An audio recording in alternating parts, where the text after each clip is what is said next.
భక్తిదేవరాయ ప్రేక్షకులందరికీ నమస్సుమాంజలి. శుక్లాంబరధరం విష్ణుం శశివర్ణం చతుర్భుజం ప్రసన్నవదనం ధ్యాయేత్ సర్వవిఘ్నోపశాంతయే. అగజా ఆనన పద్మార్కం గజానన మహర్నిశం అనేకదంతం భక్తానాం ఏకదంతముపాస్మహే ఏకదంతముపాస్మహే. ఓం శ్రీ మహాగణాధిపతయే నమః. ఓం శ్రీ సరస్వత్యై నమః. ఓం శ్రీ మాత్రే నమః. మనం ఇప్పుడు ఫిబ్రవరి నెల అంటే మాఘమాసం యొక్క మాస ఫలితాలు చెప్పుకుంటున్నాము.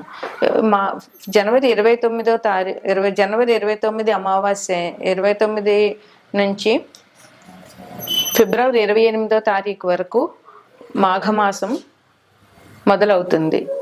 ఈ మాఘమాసం చాలా విశిష్టమైనది. ఈ చాలా పుణ్యకార్యాలు చేసుకోవడానికి, వివాహాది శుభకార్యాలు చేసుకోవడానికి, ఇంకా నోములు వ్రతాలు ఏవైనా చేసుకోవడానికి మాఘమాసం చాలా మంచిది.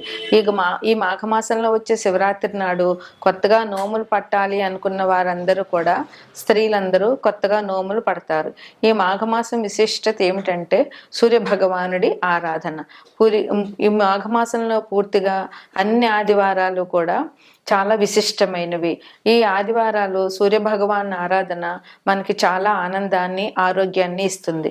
సూర్యభగవానుడు ఆరోగ్యానికి ప్రదాత. అందువల్ల ఈ మాఘపాదివారాలు పాలు పొంగించి ఆవు పిడకలు తీసుకొచ్చి మనం ఇదివరకైతే దానిలాగా వేసి తాటలో పెట్టేవారు. ఇప్పుడు పిడకలు దొరికిన వాళ్ళు పిడకలు, లేదంటే కుంపటి మీద నిప్పులేసి దాని మీద పిడకలు పెట్టి పాలు, మా చిన్నతనంలో మా అమ్మ వాళ్ళందరూ అలాగ పరవాన్నం చేసేవారు. ఆ పరవాన్నం కూడా గరిటెతో కడపకుండా చెరుకు గడతో కలుపుతూ పరవాన్నం చేసేవారు. ఇప్పుడు దొరికినంత వరకు చేయగలుగుతున్నారు. లేకపోయినా ఆవు పాలతో పరవాన్నం చేసి ఆ సూర్య భగవానుడికి నివేదన చేయడం వల్ల ఆయురారోగ్యాలు అందరికీ లభిస్తాయి. మనకి ప్రత్యక్షంగా కనిపించే దైవమే సూర్య భగవానుడు. ఆయన ఆరోగ్యాన్ని, ఆనందాన్ని అన్నిటినీ ఇస్తాడు. ఏ గ్రహం బాగుండాలన్నా ముందు సూర్యుడు బాగుండాలి. నవగ్రహాల్లోనూ సూర్య భగవానుడు మన జాతకంలో బాగుంటే అన్ని రకాల సౌకర్యాలు మనకి లభించుతాయనడంలో ఎటువంటి సందేహం కూడా లేదు. ఈ మాఘమాసం జనవరి 29 నుంచి మొదలయ్యి ఫిబ్రవరి 28 వరకు ఉంటుంది. ఈ మాఘమాసంలో 4 ఆదివారాలు మాఘపాదివారాలు అంటారు. అట్లాగే 4వ తారీఖున రథసప్తమి. ఈ రోజున విశేషంగా సూర్యభగవాన్ని ప్రార్థించి రథం చేసి, తులసమ్మ దగ్గర ముగ్గులు పెట్టి రథం చేసి, చిక్కుడుకాయలతో రథం చేసి, చిక్కుడాకుల్లో పరవాన్నం నైవేద్యం పెట్టడం ఆచారంగా వస్తోంది. అట్లాగే ఈ మాఘమాసంలో 3వ తారీఖు అంటే 3/2/2025 వసంత పంచమి, సరస్వతీదేవి పూజ చేయాలి. ఆ రోజు సాధ్యమైనంత వరకు తల్లిదండ్రులు పిల్లల చేత సరస్వతీదేవి పూజ చేయించి తోచినంత నైవేద్యాలు పెట్టి పిల్లలకి పంచడం వల్ల సరస్వతి అనుగ్రహం పిల్లలకు కలిగి చదువు సంధ్యలు వారికి బాగా వస్తాయి. ఈ వసంత పంచమిని తల్లిదండ్రులు పిల్లల చేత పూజ చేయించడం వల్ల పిల్లలు అభివృద్ధిలోకి వస్తారు. ఈ మాఘపాడ్యం నుంచి గుప్త నవరాత్రులు, శ్యామలా గుప్త నవరాత్రులు మొదలవుతున్నాయి. ఇవి జనవరి 30 నుండి మొదలయ్యి ఫిబ్రవరి 7వ తారీఖు వరకు ఈ నవరాత్రులు చేయాలి. ఈ 9 రోజుల్లోనూ మనకి నవరాత్రుల్లో ఇది కూడా ఒక రకమైన నవరాత్రులు. ఈ నవరాత్రుల్లో సరస్వతీదేవి పూజ ప్రాధాన్యంగా చెయ్యాలి.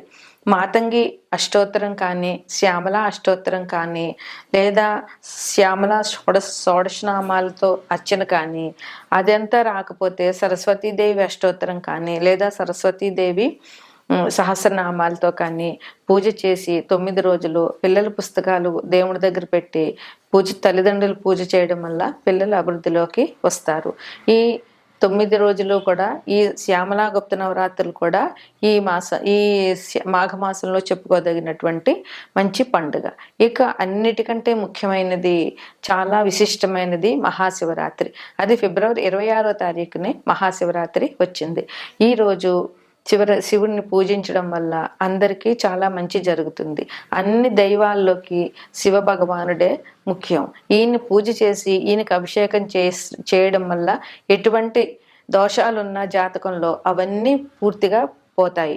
శివ భగవానుడు సంకల్పించితే శివుడి ఆజ్ఞ లేనిదే ఏమైనా కుట్టదు అంటారు. మనకి ఏది జరగాలన్నా శివుడి ఆజ్ఞ ఉండాలి. అందువల్ల శివపార్వతులు ఈ లోకానికి తల్లిదండ్రులు. శివపార్వతులను పూజించడం వల్ల, శివుడికి అభిషేకాలు చేయడం వల్ల, భక్తితో ఓం నమ శివాయ అని శివ పంచాక్షరి చేయడం వల్ల మనందరికీ కూడా చాలా మంచి జరుగుతుంది. జీవితంలో ఉన్న కష్ట నష్టాలన్నీ కూడా పోతాయి. అందువల్ల ఈ మహాశివరాత్రి నాడు పొద్దున్న ఉదయాన్నే లేచి గుడికి వెళ్ళి శివ దర్శనం చేసుకుని, ఇంట్లో పూజ చేసుకుని, రోజంతా ఉపవాసం ఉండి, రాత్రి ఎవరి ఆనవాయితీని బట్టి వారు పండ్లో ఫలాలో ఏదైనా తీసుకుని రాత్రి జాగరణ చేయడం వల్ల ఈ మహాశివరాత్రి పుణ్యదినం జరుగుతుంది. అందువల్ల ప్రజలందరూ కూడా ఈ మహాశివరాత్రిని మంచిగా జరుపుని శివుని కృపకు పాత్రలవుతారని ఆశిద్దాం. తదుపరి మకర రాశి. ఈ రాశిలో ఉత్తరాషాఢ 2, 3, 4 పాదాలు, శ్రవణం 4 పాదాలు, ధనిష్ట 1, 2 పాదాలు ఉంటాయి. ముందుగా గ్రహస్థితి. మకర రాశిలోనే రవి బుధులు స్థితి పొంది ఉన్నారు. కుంభంలో శని భగవానుడు ఉన్నారు. మీనంలో శుక్ర రాహులు ఉన్నారు. వృషభంలో గురువు ఉన్నారు. మిథునంలో కుజుడు ఉన్నారు. కన్యలో కేతు ఉన్నారు. ఈ రాశి వారికి, ఈ మకర రాశి వారికి ఈ మాసం చాలా చాలా అనుకూలంగా ఉందని చెప్పవచ్చు. మంచి యోగ కాలం అని కూడా చెప్పవచ్చు.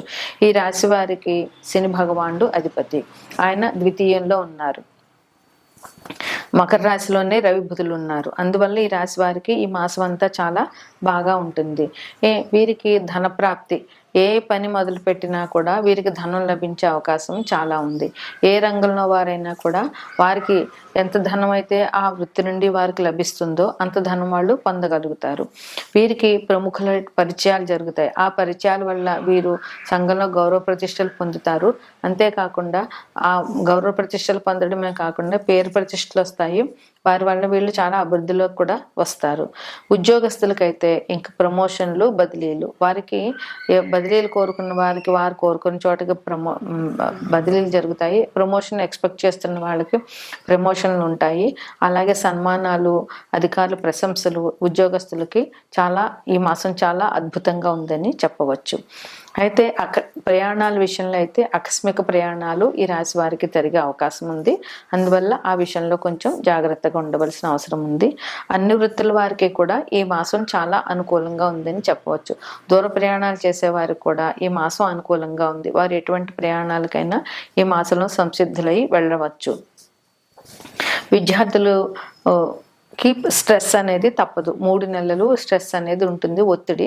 అయితే పోటీ పరీక్షలు ఎంత శ్రమ పడినా ఫలితం వచ్చినప్పుడు దానికి ఆనందం వేరేగా ఉంటుంది.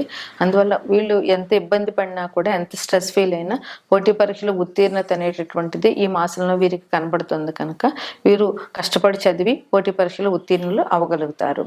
కుటుంబంలో సౌఖ్యం ఉంటుంది. కుటుంబంలో అందరూ ఒకటే మాట మీద నిలబడము, ఒకటే మాట మీద నడవడం వల్ల కుటుంబంలో అందరూ కూడా సుఖ సంతోషాలతో ఆనందంగా, ఆహ్లాదంగా ఈ రాశి వారు ఉంటారు. మిత్రులతో కొంతమందికి విభేదాలు వచ్చేటటువంటి అవకాశం ఉంది. అన్ని రంగాల వారికి కూడా ఈ మాసం చాలా అత్యద్భుతంగా ఉందని చెప్పవచ్చు.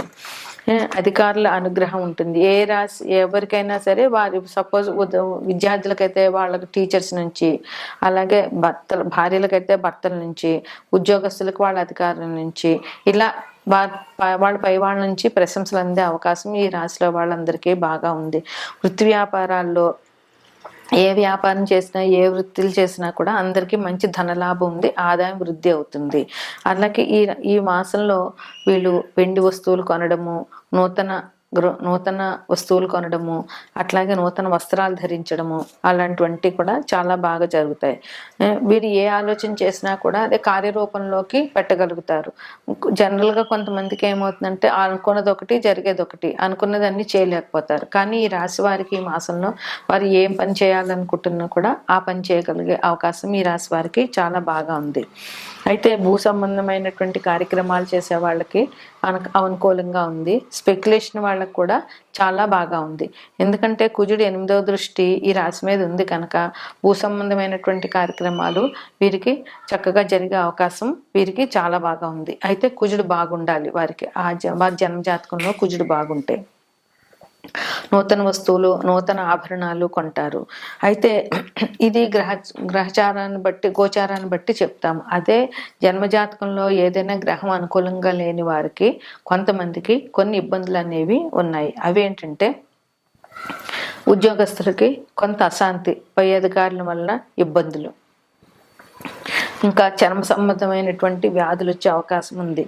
వైద్యం కోసం ధన వ్యయం, వైద్యానికి సంబంధించి ధనం ఖర్చు పెట్టాల్సి రావడము, ఇంకా చెడు స్నేహాలు, చెడు అలవాట్లు, ఇట్లాంటి వాటి వల్ల ఇంట్లో గొడవలు, అలాగే ఆరోగ్యం పాడవడము, సంఘంలో గౌరవం పోవడము, ఇట్లాంటివన్నీ జరుగుతాయి.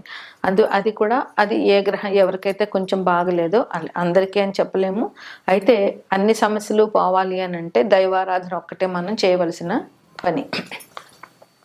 12 మాసాల్లోకి ఈ మాసమే, మాఘమాసమే సూర్యారాధన చేస్తాము. సూర్యుడు మనకి ఆరోగ్యాన్ని ఇస్తాడు, అలాగే సంఘంలో గౌరవ ప్రతిష్టలు, పేరు ప్రతిష్టలు ఇస్తాడు, గవర్నమెంట్ ఉద్యోగాలు ఇస్తాడు. ఏ ఉద్యోగం రావాలన్నా సూర్యుడు అనుకూలంగా ఉండాలి.